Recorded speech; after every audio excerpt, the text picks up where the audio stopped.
Eh bien, bonjour à tous.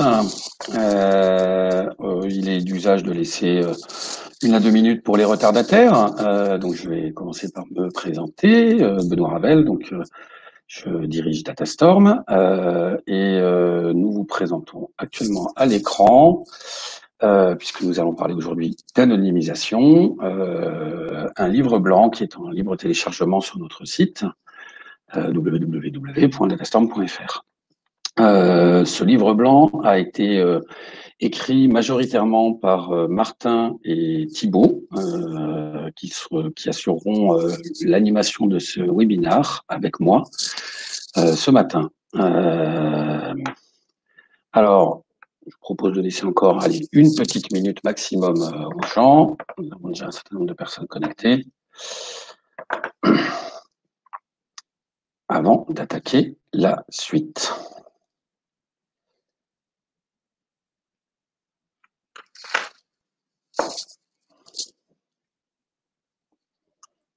Alors, pour occuper cette minute, Datastorm, pour ceux qui ne connaissent pas, nous sommes un cabinet, un bureau d'études spécialisé en data science, en économétrie, en analyse économique, qui a la particularité en fait d'être une structure de droit privé, mais filiale d'un établissement public qui regroupe 2 grandes écoles que je pense certains d'entre vous connaissent, l'ENSAE, située sur le plateau de Saclay, où nous sommes tous les trois actuellement avec Thibault et Martin, et l'ENSAI, située sur le campus de Bru, ou Bruges, n'étant pas breton, je ne sais pas, à Rennes. Voilà. Je vous propose que nous démarrions. Alors, nous utilisons un outil qui s'appelle Livestorm, rien à voir avec Datastorm, malgré la proximité des noms. Dans cet outil, vous pourrez voir les présentateurs, évidemment, le support présenté. Et puis, sur votre droite, vous aurez un certain nombre d'onglets, avec notamment un onglet de chat pour réagir, poser des questions, interagir, et un onglet questions, qui a à peu près la même vocation. Vous pouvez utiliser indifféremment l'un ou l'autre. Nous ferons en sorte, au cours du webinaire, de prendre vos questions. Alors, peut-être pas au moment où elles ont été posées, mais j'essaierai, moi, de les réintroduire dans le discours et de les mettre à un endroit pour pas que les gens ne se sentent coupés sans arrêt par des questions s'il y en a. Voilà. Donc, aujourd'hui, nous allons donc parler d'anonymisation avec un titre qui est le suivant, c'est comment concilier performance business et réglementation. Alors, le titre est réducteur, puisqu'on va vous parler d'anonymisation qui peut servir à d'autres choses que concilier performance business et réglementation. Mais déjà, je pense que vous n'avez pas attendu le RGPD pour vous soucier du problème de la confidentialité des informations, et encore moins celle des données personnelles. Ça fait des années que les entreprises s'en soucient. Il y a très longtemps déjà, AOL a vu son cours de bourse chuter suite à une fuite de données. Et on parle de ça, c'était il y a 20 ans, environ 20 ans. Et aujourd'hui, le problème est d'autant plus important que le volume de données personnelles a explosé et que par ailleurs, le RGPD a été mis en œuvre avec des risques juridiques qui ont été fortement accrus. Et pour ça, toutes les organisations réagissent et ont décidé de mettre en œuvre un certain nombre de moyens, que ce soit dans la sécurisation des systèmes d'information, que ce soit dans les politiques de gestion des données personnelles, évidemment. Et ces moyens, en fait, ils ont pour but, évidemment, de respecter la réglementation, mais, et c'est en ça que le titre, peut-être, du webinaire est réducteur, mais il fallait bien un titre.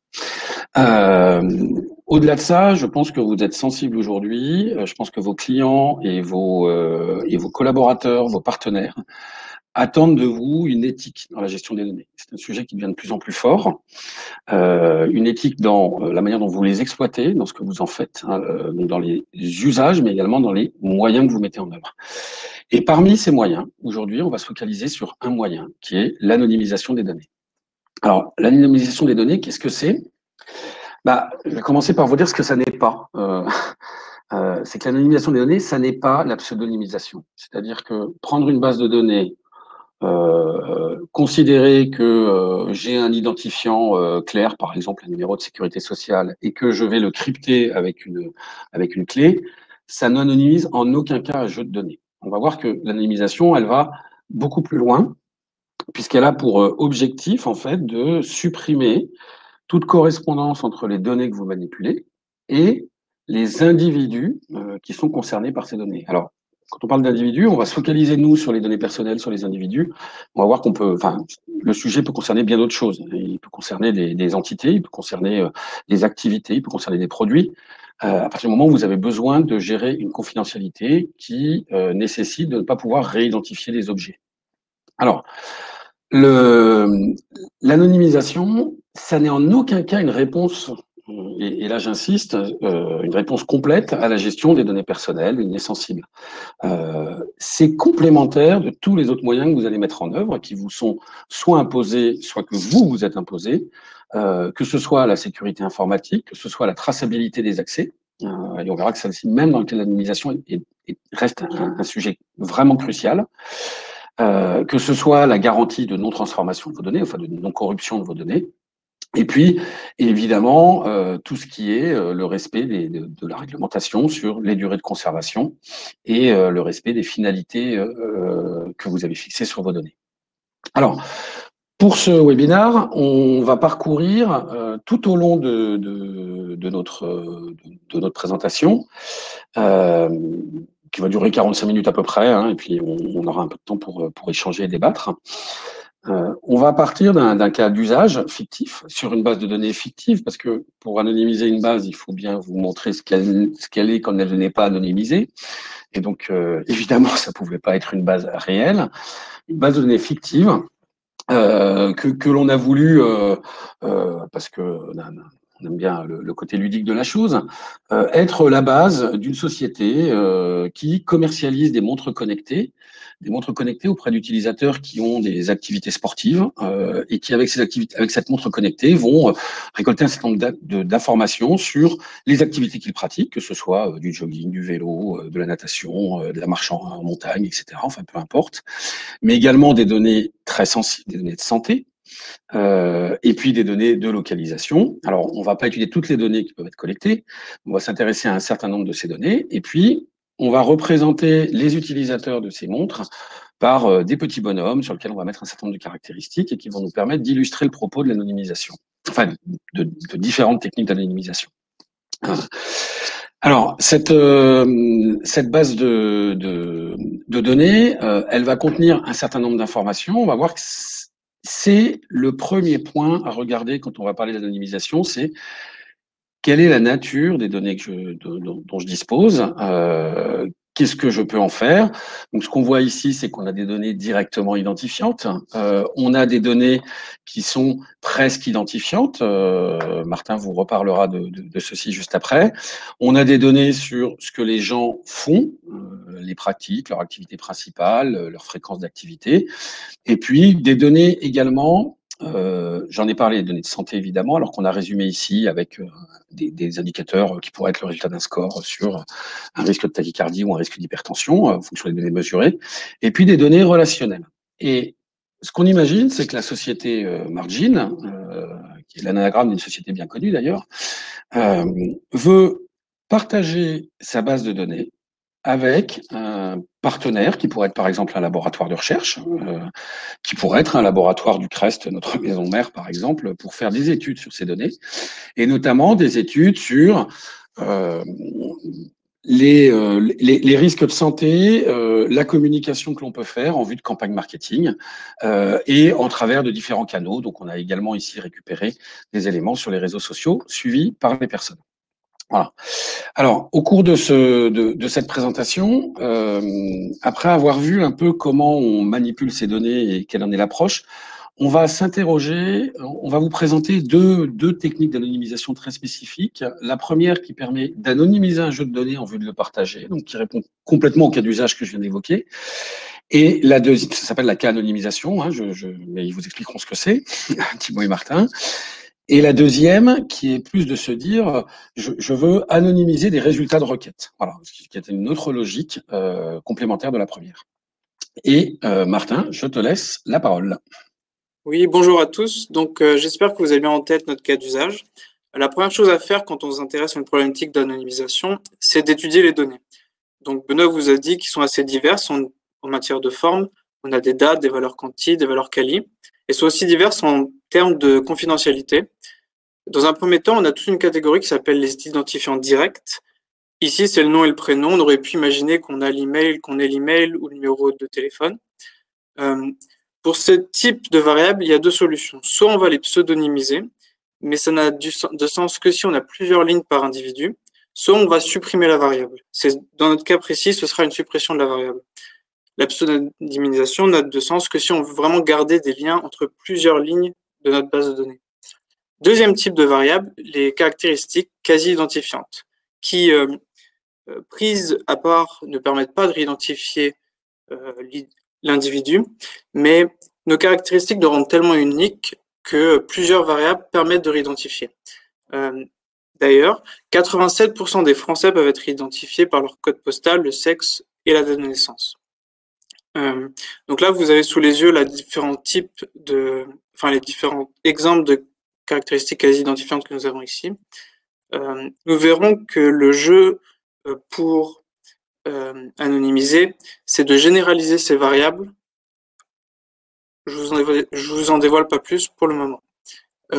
Troisième type de données, les variables sensibles, qui sont soit sensibles parce qu'elles présentent un risque pour la vie privée des personnes, soit sensibles parce qu'on va pas vouloir trop y toucher pour notre cas d'usage statistique.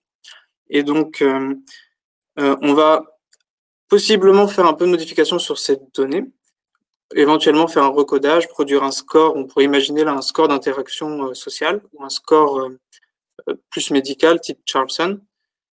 Mais ce sont nos variables sensibles. Donc, voilà.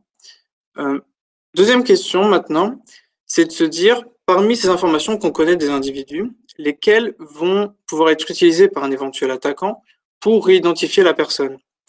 Il n'y a pas qu'une seule réponse. Chaque cas d'usage, chaque cas, au cas par cas, il faut trouver une réponse la plus adaptée en fonction de notre mode de diffusion des résultats ou de la base. Et il faut... parce que si on admet que seuls les identifiants directs peuvent réidentifier, une simple pseudonymisation suffit. Si on se place dans un contexte où les quasi-identifiants vont réidentifier, ça va être notre cas là par la suite, il faut mettre en place une méthode d'anonymisation. Et si dans un cas un peu plus extrême, un peu plus complexe, on se dit que même les variables sensibles peuvent permettre de réidentifier, il faudra mettre une anonymisation plus poussée. On va alors mettre en place un modèle de menace dans lequel on va en fait imaginer l'attaquant, imaginer les caractéristiques, les connaissances de l'attaquant. Donc là, on pourrait très bien se dire que l'attaquant, il a aucune connaissance annexe, il sait rien, il est totalement ignare. Et dans ce cas-là, l'anonymisation n'aura pas à être très très importante. On pourrait aussi se dire que l'attaquant est un proche direct de Julie. Julie, c'est la personne qu'on va vraiment cibler au cours de ce webinaire. Si l'attaquant est un proche de Julie, il connaît des informations sensibles sur elle et ce sera plus facile pour lui de réidentifier. Nous, on va se placer dans un cadre un peu médium où l'attaquant, c'est une connaissance, il connaît les caractéristiques publiques de Julie. Par exemple, il sait la réidentifier à partir des quasi-identifiants. Par exemple, il sait de Julie que c'est une femme sportive de 30 ans. Aussi, en termes de modèle de menace, on peut s'intéresser sur est-ce que l'attaquant il est tout seul ou est-ce qu'il a plein de personnes autour de lui qui vont coopérer pour l'aider dans sa tâche. Là encore, on va choisir un cadre un peu médium où l'attaquant il connaît entre 2 et 5 complices. Maintenant qu'on a bien le pouls de notre contexte, je vais laisser Thibaut vous parler de la méthode qu'on pourra choisir pour mettre une anonymisation. Effectivement, ensuite, on va pouvoir choisir notre méthode d'anonymisation. Et pour choisir notre méthode d'anonymisation, on va s'appuyer sur différentes informations, les risques identifiés dans le modèle de menace, l'objectif en termes statistiques et la nature des données. Donc, en termes de méthode d'anonymisation, ce qu'on entend, et c'est la définition de la CNIL que je rappelle, Benoît l'a déjà dite, c'est des méthodes qui vont détruire le lien qui existe entre nos données et les individus. Et c'est toute la différence avec les méthodes de pseudonymisation qui ne font que cacher l'information mais ne détruisent pas le lien entre les individus et les données. On va voir deux types de méthodes dans le courant de ce webinaire.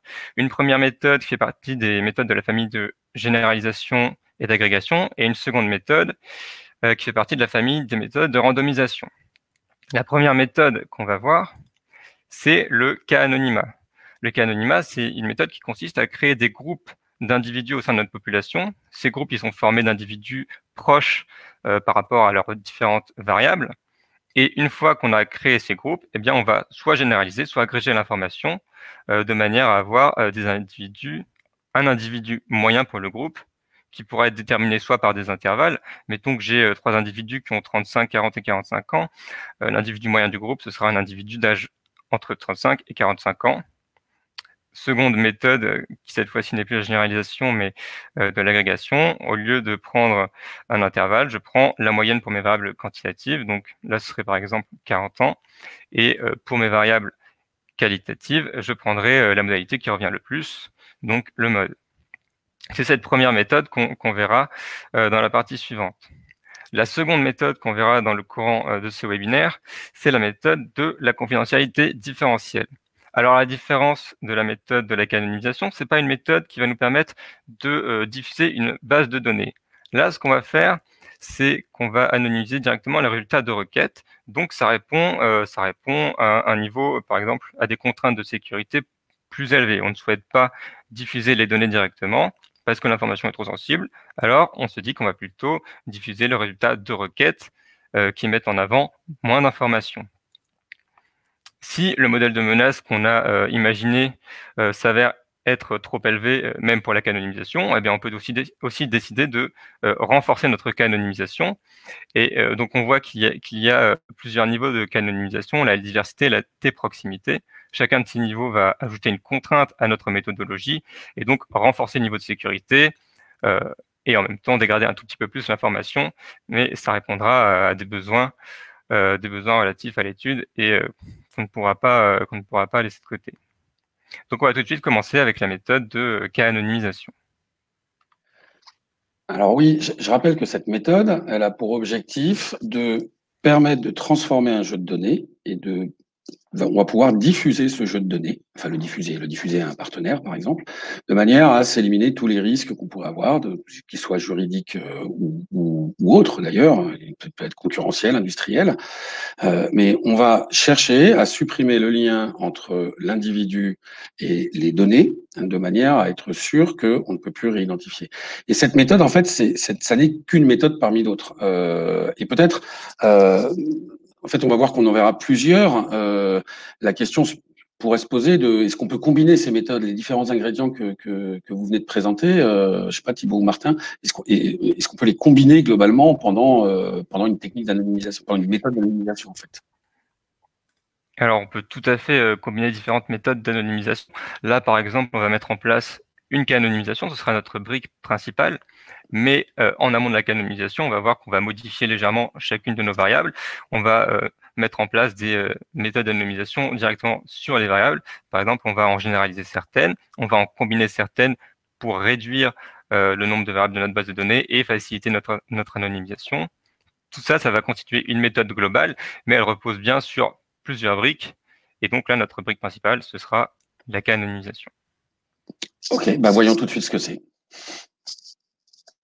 Alors, comme je vous l'ai dit, les caractéristiques nous rendent uniques. C'est pour ça qu'il y a des problèmes d'anonymisation, parce que retirer le nom et le prénom ne suffit pas à rendre anonyme une personne. Là, on le voit bien sur les petits Legos que vous avez devant les yeux.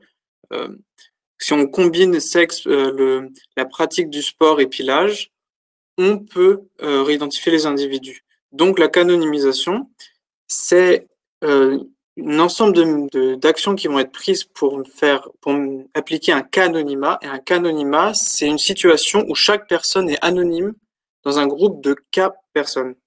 Donc là, on va chercher à trouver des groupes. Donc il y en a qui sont plus ou moins immédiats. Par exemple, on va chercher à rassembler les femmes qui ont une pratique professionnelle du sport. Et ça va nous amener à créer un groupe où les personnes ont un âge compris entre 27 et 55 ans. On fera exactement la même chose pour les hommes ayant une pratique régulière. Donc là, premier problème, qu'est-ce qu'on va faire de Alain? Alain, il a c'est un homme, il a une pratique intensive du sport, et il a 41 ans. Une première solution, ce serait de supprimer l'individu. Mais pour certains cas d'usage, ça peut poser un problème parce qu'on va introduire une trop grosse perte d'informations, notamment si on essaye de compter le nombre de personnes qui ont des risques de tachycardie, symbolisés par un mini ECG là sur votre écran. Donc, on va chercher à mettre en place une seconde solution. Et la seconde solution, ce serait de l'inclure dans le groupe 1. Et donc, on va soit modifier, faire une refonte du groupe 1 qui va devenir le groupe des hommes qui ont une pratique régulière ou intensive et un âge compris entre 34 et 42 ans. Ou alors, on pourrait modifier l'individu et se dire que Alain, il a une pratique régulière. En fait, ça revient au même que de prendre la modalité la plus fréquente dans notre groupe 1. Et c'est comme ça qu'on va raisonner dans la suite. On va prendre la moyenne dans chaque groupe qu'on va former pour les variables quantitatives, et pour les variables qualitatives, on va prendre la modalité la plus fréquente. Donc, comment obtenir un cas anonymat? Parce que là, c'était sur un cadre simple, mais sur un cadre plus compliqué où on a plus de variables et plus de modalités, c'est un peu plus complexe, évidemment. On va chercher à avoir le moins de variables possible. C'est pour ça que dès qu'on va avoir une information qui peut être résumée en moins de variables, donc là, par exemple, on a la taille et le poids, on va chercher à réduire la dimension en résumant cette information via l'IMC, qui est un score métier, en d'autres termes. On pourrait imaginer utiliser un autre score lié au métier ou un score réalisé avec des outils statistiques dont on connaît.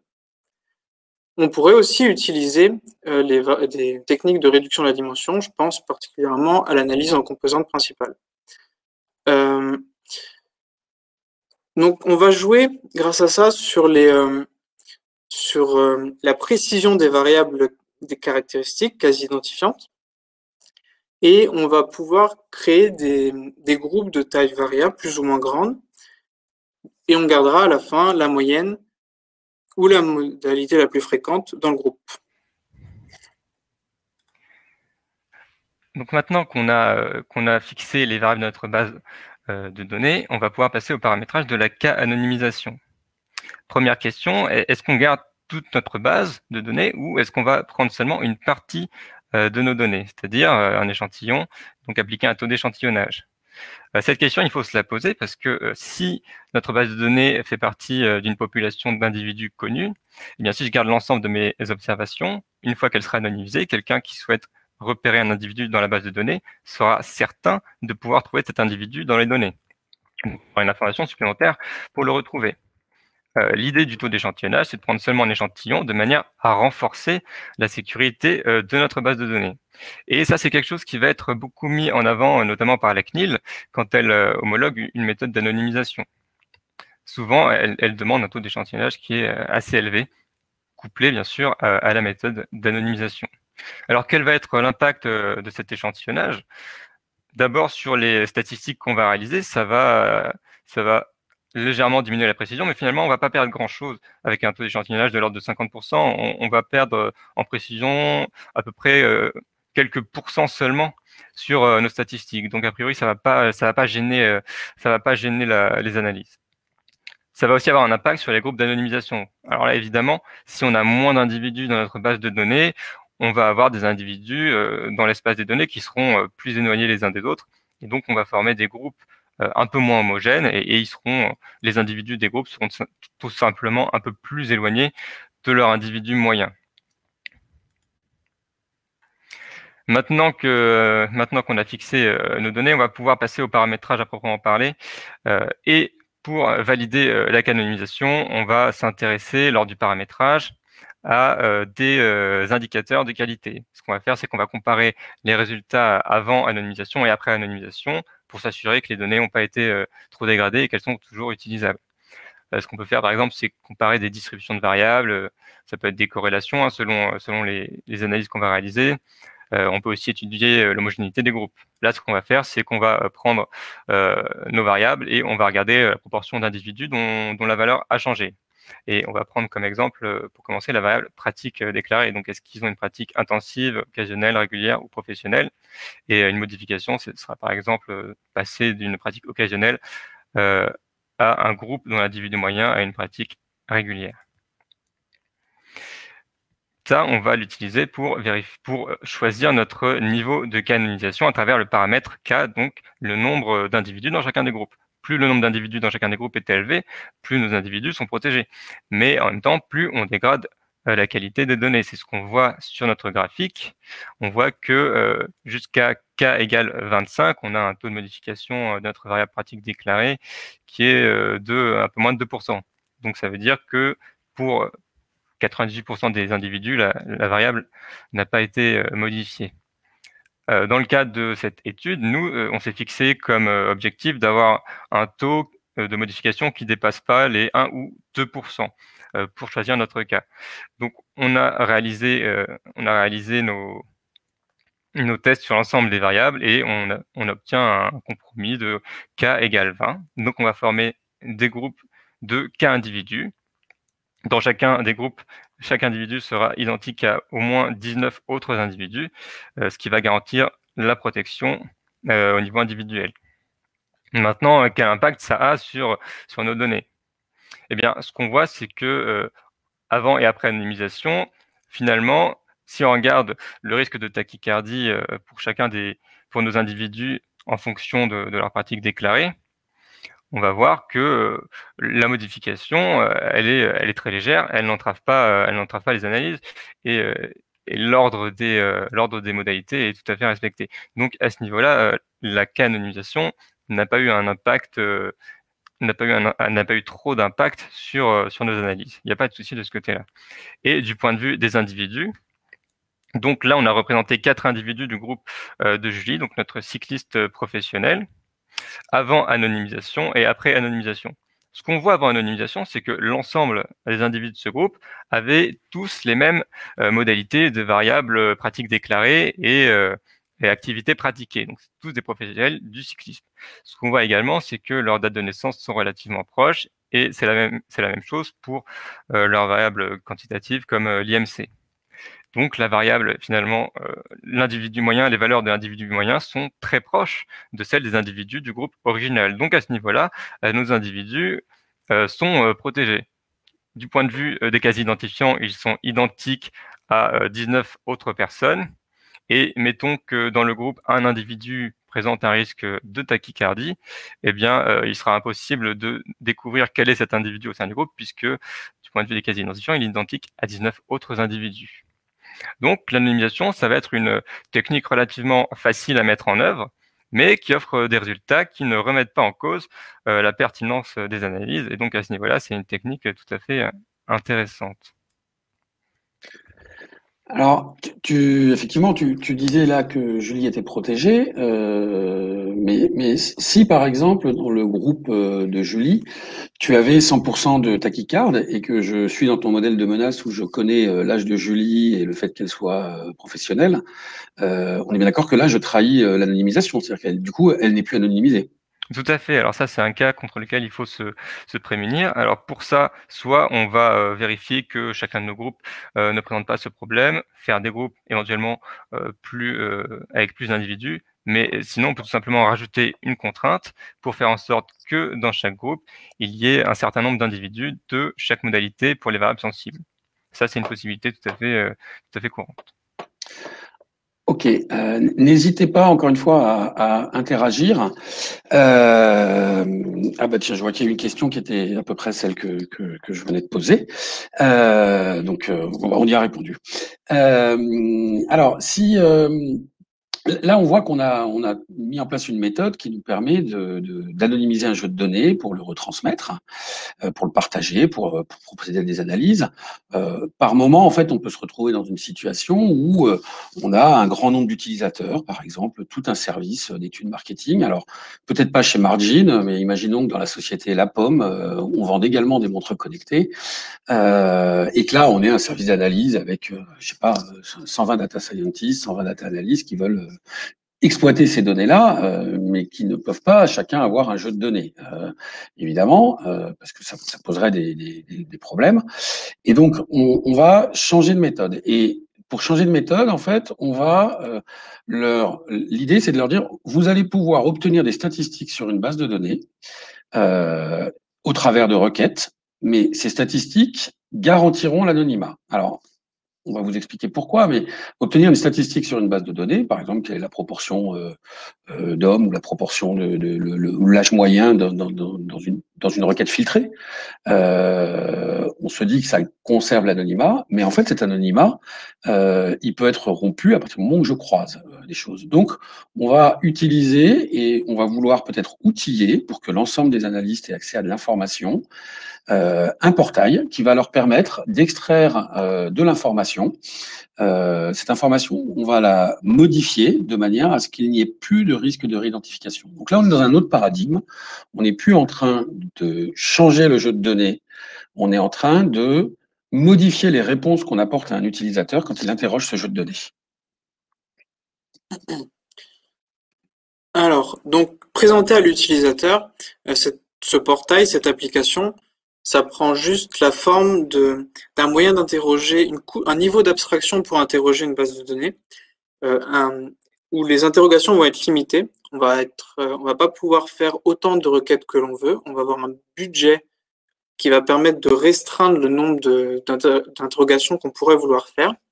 Ce portail, il permet de contrôler les entrées et les sorties, et il permet avec tout un onglet qu'on vous présentera par la suite, de surveiller tout comportement qui pourrait être jugé comme suspect et permettre de couper les entrées et les sorties dès lors qu'il y a un problème recensé. Donc, on voit bien que le portail, ici représenté par la case API, est une interface entre deux milieux, entre deux environnements. Un environnement dont on va faire l'hypothèse qu'il est sécurisé. Et là, c'est là qu'on voit toute la complémentarité entre les problématiques d'anonymisation et les problématiques de cybersécurité. Et un environnement qui est sécurisé, évidemment, parce que les utilisateurs ont des mots de passe, les PC ont des mots de passe, des sécurités, mais dont on ne va pas faire confiance. Et s'il y a une faille, on va se dire qu'elle a comme source cet environnement de l'autre côté du portail. Les utilisateurs, du point de vue métier, ils peuvent se brancher à notre portail via les outils classiques, une data visualisation faite en Python, en RShiny ou alors en JavaScript. Se brancher aussi aux outils Microsoft Office classiques, je pense à Excel ou à Power BI. Évidemment, on pourrait héberger une telle application dans un environnement cloud et faire prendre part cette application à toute une orchestration régulière. Du côté de l'environnement sécurisé, on va contrôler à l'entrée d'une tâche et à l'envoi des données, des résultats, on va contrôler que la requête est licite, que l'anonymisation est d'une bonne qualité, et on va tout enregistrer ce qui se passe côté environnement sécurisé, ce qui va permettre de répondre à une autre problématique des données personnelles, ce qui est la traçabilité des informations. Dans ce cas d'usage, dans ce cas qu'on va vous présenter, on a mis en œuvre une confidentialité différentielle. Qu'est-ce que la confidentialité différentielle? Donc, la méthode qu'on se propose de réaliser pour répondre à cette question, finalement, d'une entreprise qui souhaite partager des informations sans publier directement les données, c'est la méthode de la confidentialité différentielle. Donc, pour rappeler, une méthode différente des méthodes de cas anonymisation, dans le sens où c'est une méthode qui consiste non pas à publier une base de données anonymisée, mais bien des requêtes calculées sur les données et qui ont été elles-mêmes anonymisées. Si on prend un exemple assez simple, on se place dans le cadre de l'étude d'une base de données de chez Margin. Alors, ils ont une première base de données et un individu est ajouté à cette base de données. Donc, Julie, notre sportif professionnel qui présente un risque de tachycardie. Avant l'inclusion de Julie dans la base de données, on voit que le nombre de tachycardies est de 2. Après l'arrivée de Julie dans la base de données, le risque de tachycardie est maintenant de 3. Donc, si on fait la soustraction des deux, on peut en déduire que Julie présentait un risque de tachycardie. Si on se place dans un cas un peu plus global, s'il n'y a pas seulement Julie, mais plusieurs individus qui ont été ajoutés à la base de données, eh bien, on saura que ces individus présentent un risque probablement de tachycardie, puisque la prévalence du risque de tachycardie parmi les individus est assez faible. L'idée derrière la confidentialité différentielle, ça va être de rajouter un bruit à chacune des requêtes, un bruit qui va être du même ordre de grandeur et même un peu plus que la contribution maximale d'un individu à notre requête. Dans le cas du risque de tachycardie, la contribution d'un individu, c'est un booléen, oui ou non. Donc ça va être de l'ordre de 1. Là, on va rajouter un bruit à chacune des requêtes et quand on fera la comparaison, la différence entre les deux requêtes, eh ben, on obtiendra un nombre qui pourra par exemple varier entre -4 ou +3. Et cette valeur de bruit qui sera de manière exprès supérieure à l'influence des individus, elle va nous permettre de protéger ces individus. Il faut bien voir là que nous, on s'intéresse à des statistiques sur la population ou sur des sous-populations, mais pas des statistiques sur des individus directement. Donc, avoir un bruit qui soit de l'ordre de grandeur d'un individu, ça va pas être grave du point de vue de nos analyses. Donc, on va tout de suite voir un exemple d'une démonstration sur une application qui permet de réaliser de la confidentialité différentielle. L'idée en conciliant une application avec la méthode de confidentialité différentielle, comme l'a dit Martin, ça va être de pouvoir suivre les actions des individus et de pouvoir les contrôler. Parce que ce qu'on peut se dire tout de suite en pensant aux résultats de requêtes bruitées, c'est que si je réalise plusieurs requêtes, plusieurs fois la même requête, eh bien, si je prends la moyenne des résultats, tout de suite, j'ai une valeur plus précise. Donc ça ne doit pas être permis dans l'application, par exemple. Donc, ce qu'on va faire, c'est qu'on va limiter les possibilités de chaque utilisateur. Ils ne pourront pas faire plusieurs fois la même requête et ils vont être alloués un budget de confidentialité différentielle. Alors, pourquoi on parle de budget de confidentialité? Parce qu'en fait, chaque requête qui sera réalisée par un individu va consommer une partie de ce budget qui sera plus ou moins élevée selon la précision demandée. Donc, un utilisateur pourra soit réaliser un petit nombre de requêtes très précises, soit un grand nombre de requêtes relativement peu précises. Donc, c'est tout l'intérêt de l'application. Là, on va voir un exemple de requête. Ce qu'on va faire, c'est qu'on va faire une première requête sur l'ensemble de la population et une deuxième requête sur l'ensemble de la population moins un individu. Et on va voir comment évolue le résultat de la requête. Donc, on va prendre tous les individus qui ont un âge d'abord supérieur à 80 ans, donc tout le monde, et puis on va enlever le seul individu qui a un âge égal à 80 ans. Donc on étudie le risque de tachycardie, on augmente le budget epsilon pour avoir une requête un peu plus précise. Là, on ne va pas toucher au taux d'échantillonnage pour le test. Ce qu'on voit ensuite, c'est un indicateur, une marge d'erreur à 90%. Ça veut dire que dans 90% des cas, le résultat de notre requête, qui est donc assez précise, elle sera située à moins de 5% de la valeur initiale. Donc, je lance la requête et j'obtiens 144 personnes qui présentent un risque de tachycardie. Et je ne peux pas relancer la requête, sans quoi je pourrais avoir des informations plus précises en prenant la moyenne. Si maintenant j'enlève un seul individu, je vais relancer exactement la même requête et j'obtiens cette fois-ci un nombre d'individus présentant un risque de tachycardie de 145. Alors j'aurais pu obtenir une valeur de 149 ou 240. L'idée, c'est que j'ajoute un bruit qui est de l'ordre de grandeur de l'individu ou supérieur.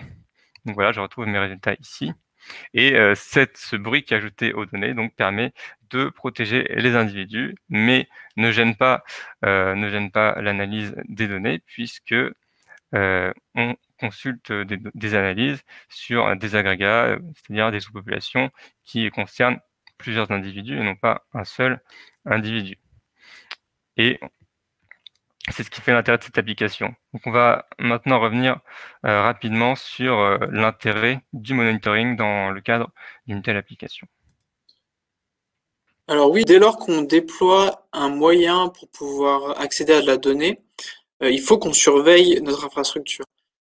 C'est indépendant du fait qu'on ait choisi une confidentialité différentielle plutôt qu'une autre méthode, mais il faut qu'on puisse s'assurer que l'application réponde toujours au cas d'usage qui était énoncé dès le départ. Il faut qu'on surveille que l'anonymisation ne va pas se dégrader dans le temps, parce que les données, ils évoluent.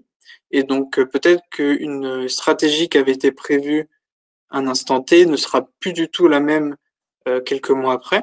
Il faut aussi pouvoir déceler des comportements suspects, parce qu'on avait pris comme hypothèse que les utilisateurs, ils pouvaient pas coopérer entre eux, se dire je vais faire telle requête, et puis toi, mon voisin, tu vas faire telle requête, et puis on va croiser les deux, l'application elle verra du feu. Non, on peut pas ça. Donc, il faut que notre application, via le volet monitoring, puisse repérer des individus qui essaieraient de coopérer entre eux.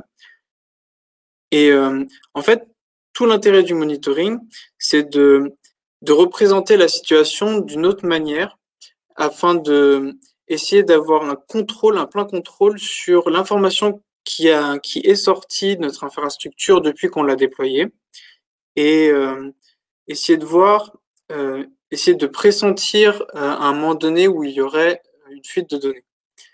Un monitoring, ça peut être actif ou ça peut être passif. Dans le cas d'un monitoring actif, dès lors qu'une alerte va être déclenchée parce qu'un indicateur va être trop haut, va être trop bas, l'anonymisation va perdre en qualité, on va couper les valves et se dire l'application répond plus aux besoins, il faut la retravailler.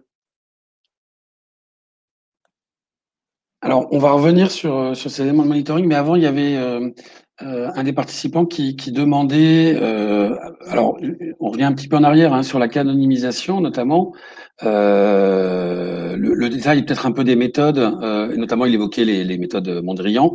Alors, c'est vrai on peut pas dans un webinaire comme ça où on approche de notre temps de parole, aller complètement dans le détail. On vous a mis en support, on les parcourra rapidement, un certain nombre de références et notamment des références à ces méthodes-là.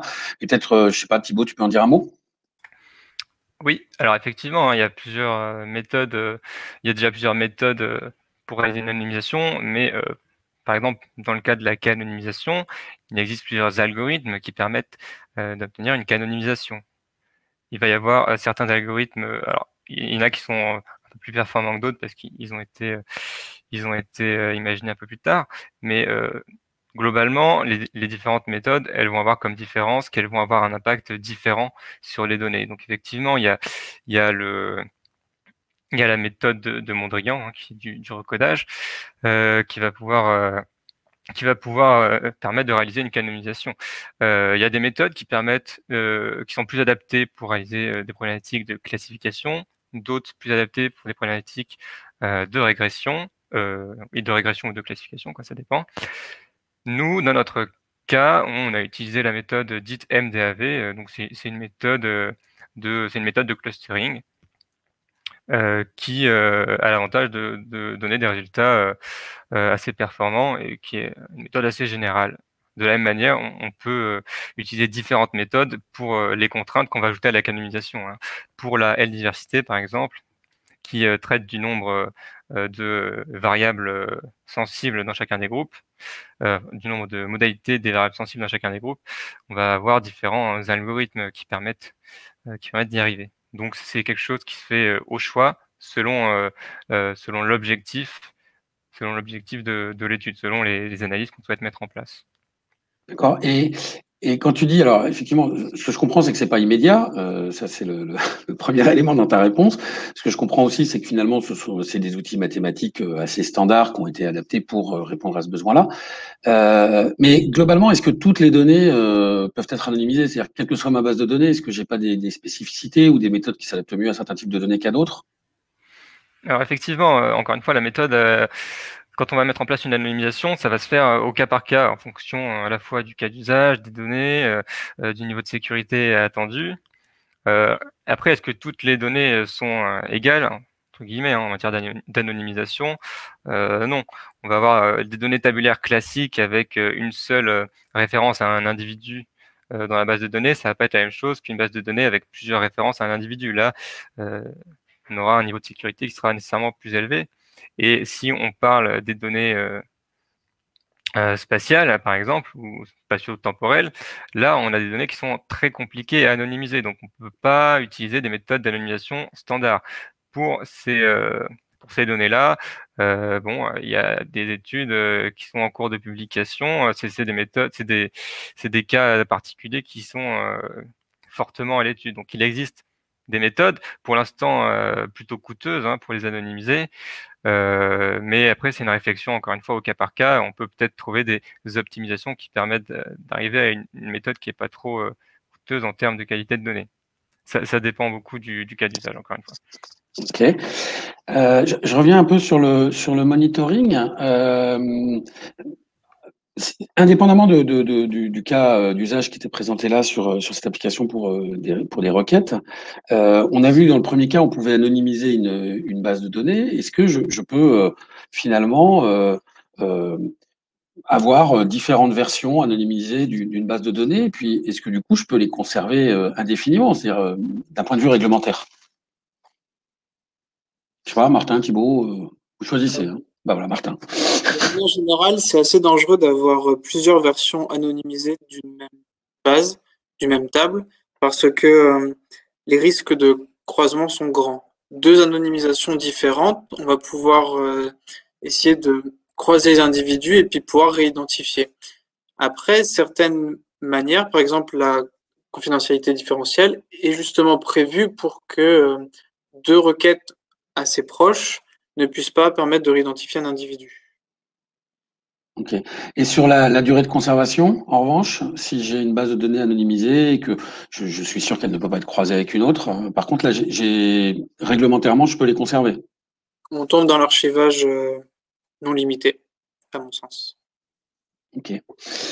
Alors, quand on voit ces différentes méthodes, et puis on arrive sur la fin, on voit que l'anonymisation, elle permet d'adresser un certain nombre de points, notamment par rapport au RGPD. Enfin, je ne sais pas si c'est un sujet qui vous préoccupe, mais c'est un sujet, j'ai l'impression que ça préoccupe tout le monde en ce moment. Donc, et soyons honnêtes, un peu à juste titre.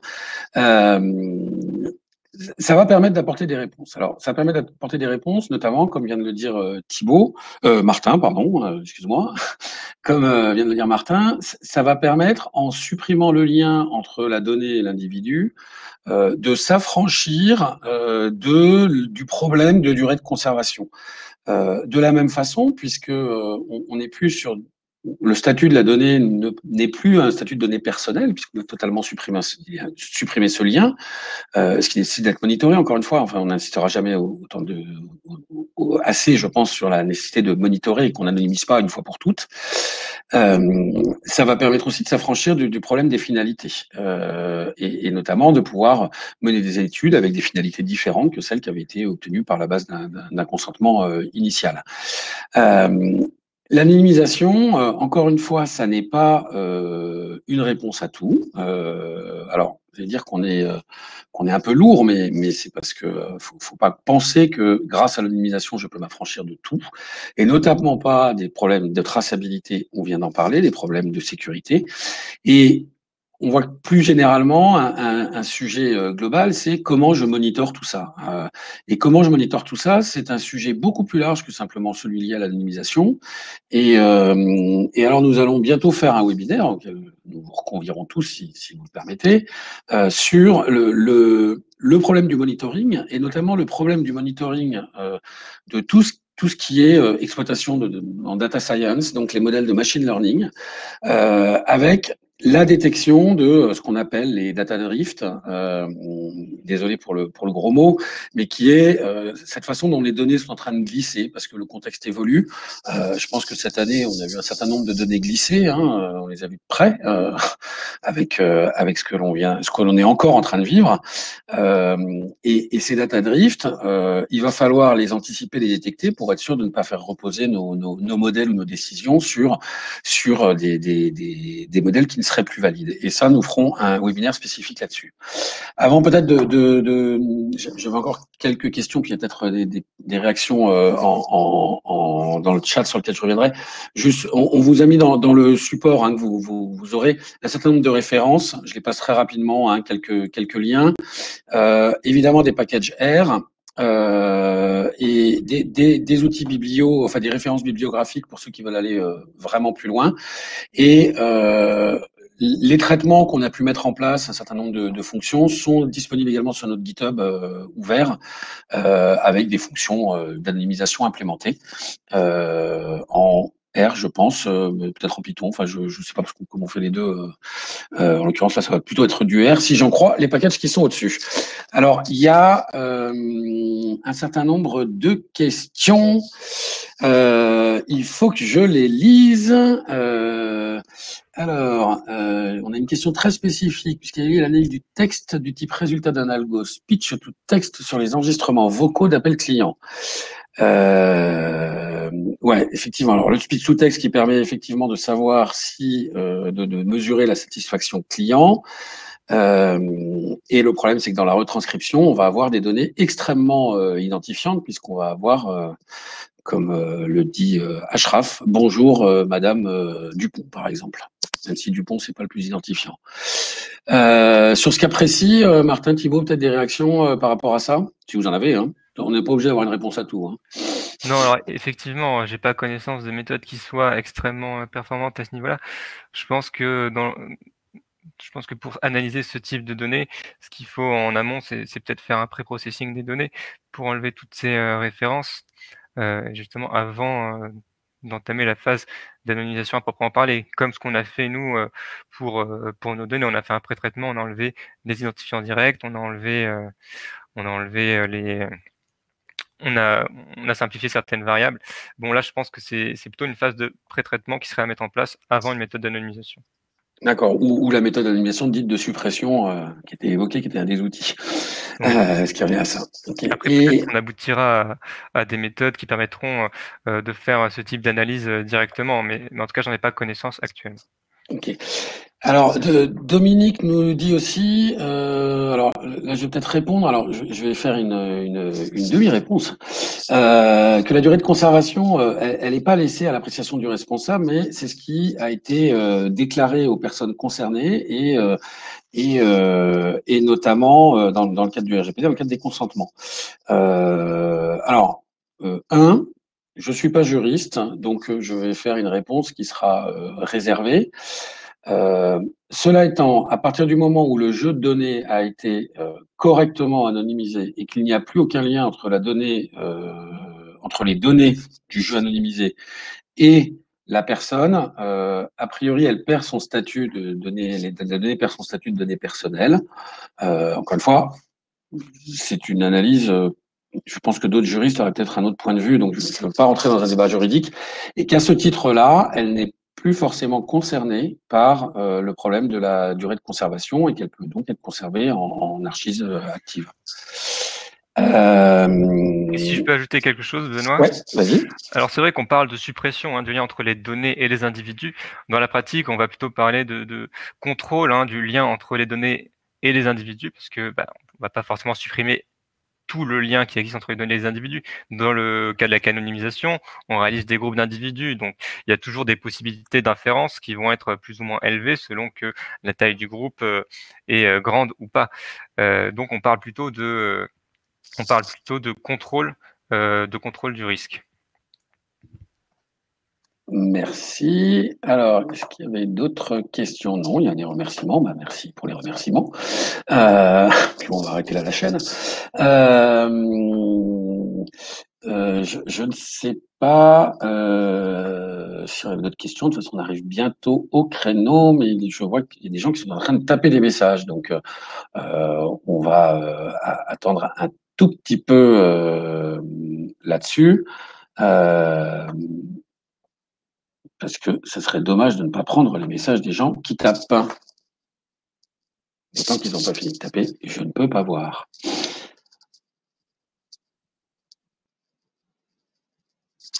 Merci Lucille, merci Mariam, merci tout le monde.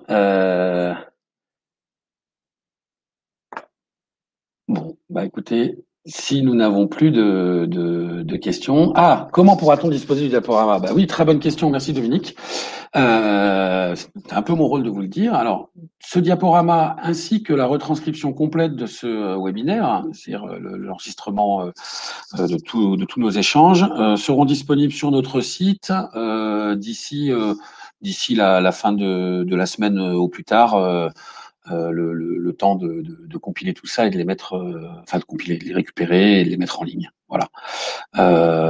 Et si l'outil nous le permet, je suis un professionnel de l'utilisation de Livestorm, nous vous enverrons les liens qui vont bien aux participants. Voilà. Eh ben, il me reste à tous vous remercier. Je vois que des gens sont encore en train de taper. Bah, merci. Merci. Bonne fin de journée à tous. Encore une fois, n'hésitez pas. Et si vous avez d'autres questions, vous avez une adresse email webinar@datastorm.fr. Vous n'hésitez pas. On les routera vers les personnes compétentes. Voilà. Très bonne fin de journée.